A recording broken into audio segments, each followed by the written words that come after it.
मैं Harishankar Jain, advocate, supreme court.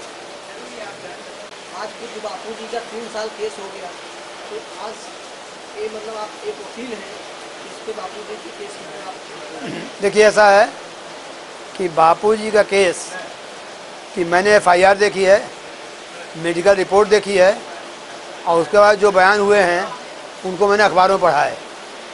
उसके आधार पर मैं निष्कर्ष पहुंचा हूं कि केस बिल्कुल बनावटी है, केस में फंसाया गया है, मेडिकल रिपोर्ट में कोई इंजरी नहीं है। और इसका कारण ये है कि जो मैं साफ साफ कहना चाहता हूं, जो सोनिया जी थी वो बहुत ही आक्रांत थी कि ऐसा है कि 2014 के इलेक्शन में कहीं बापू जी वजह से मेरी हार ना हो जाए, कि पूरा इटली के इशारे पर जो ईसाई मिशनरी जहाँ चल रही हैं उनके इशारे पर बापू जी को फंसाने का षड्यंत्र रचा गया। षड्यंत्र क्या रचा गया, कैसे रचा गया, ये जो फाइल है, कोर्ट का रिकॉर्ड है, उससे साबित और हो जाएगा। परंतु मुझे ये भी कहना पड़ा दुख के साथ कि जो बापू जी का केस है वो सही ढंग से, सही परिप्रेक्ष्य में नहीं लड़ा गया। केस में जो चीज़ सामने आनी चाहिए तो नहीं आई। केवल हमारे बंधु इस बात पर लग गए कि लड़की बालिग थी कि नाबालिग थी, बल्कि ये साबित करना चाहिए था कि ऐसी कोई घटना ही नहीं हुई और घटना हो भी नहीं सकती थी, क्योंकि लड़की की माँ वहीं बैठी हुई थी। लड़की तुरंत कोई रिपोर्ट नहीं की, कई दिनों बाद रिपोर्ट हुई। सब बातें मैंने पढ़ी हैं और मैं जहाँ तक समझता हूँ कि रिकॉर्ड पर सही है।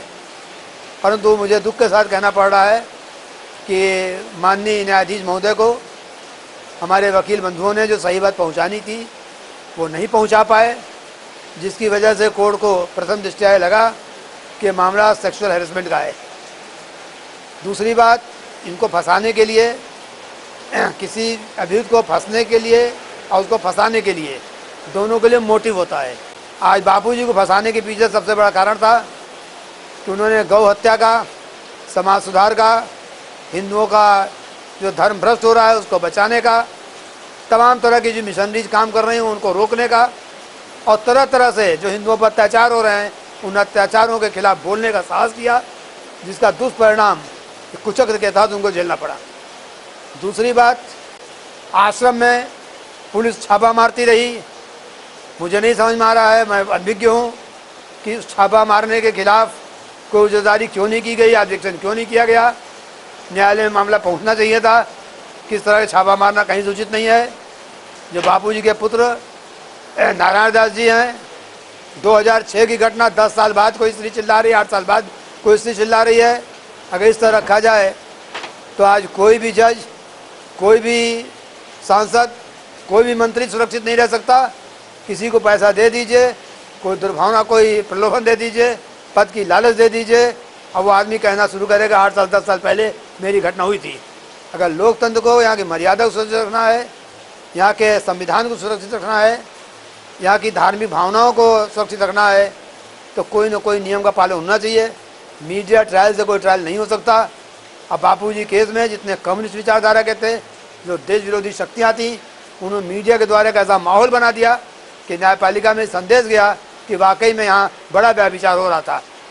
ऐसे कुचक्र हिंदुस्तान में इस समय जितने धर्म सनातन से संबंधित जो धर्मावलंबी हैं, जो संगठन हैं, चल रहे हैं, उन सब के खिलाफ षड्यंत्र किया जा रहा है। हमको, आपको सबको उन षड्यंत्रों से सजग रहने की ज़रूरत है और देखने की ज़रूरत है कि जहाँ सनातन है वहाँ पापाचार नहीं हो सकता। जो सनातनी है वो कभी निकृष्ट कार्य नहीं कर सकता। और इसके साथ साथ जो दुर्भावनापूर्ण कार्य हों जो किया जाए, उस पर पब्लिक को भी देखना चाहिए। हमारे जो कुर्सी पर बैठे लोग हैं उनको भी देखना चाहिए कि जो दुर्भावना से प्रचार किया जा रहा है, टीवी पर बार बार आ रहा है और उस टीवी चैनल पर आ रहा है जो हिंदुस्तान का नहीं है, जिसकी कमांड बाहर है, सऊदी अरेबिया से है, स्पेन से है, चाइना से है, अमेरिका से, क्रिश्चियन कंट्रीज से है या मुस्लिम कंट्रीज से है, वैसे टीवी प्रसारण के द्वारा जो किया जा रहा है, माहौल बनाया जा रहा है, उसको हम सही मान बैठते हैं। तो मैं समझता हूँ कि अगर न्याय व्यवस्था में वकीलों ने सहयोग दिया और सही बात कोर्ट के सामने आ गई तो बापूजी बेदाग छूटेंगे।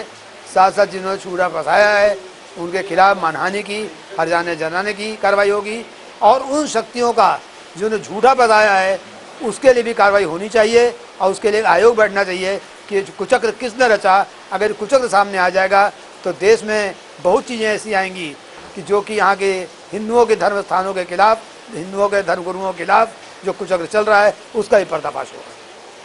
अभी क्या आपको ऐसा लगता कि जब न्यायपालिका एक मान्य राजनेता को जल्द जल्द रिहा कर सकती है और एक अभिनेता को भी जल्द जल्द रिहाई दी सकती है, तो क्या एक 79 वर्षीय संत को क्या ऐसा नहीं हो सकता? उसके लिए देखिए, जमानत तो कम से कम मिलना चाहिए। ऐसा है कि न्यायालय के कार्य पर टिप्पणी नहीं की जाती है, और हर अपराध अलग अलग होता है, किसी अपराध की तुलना नहीं की जा सकती।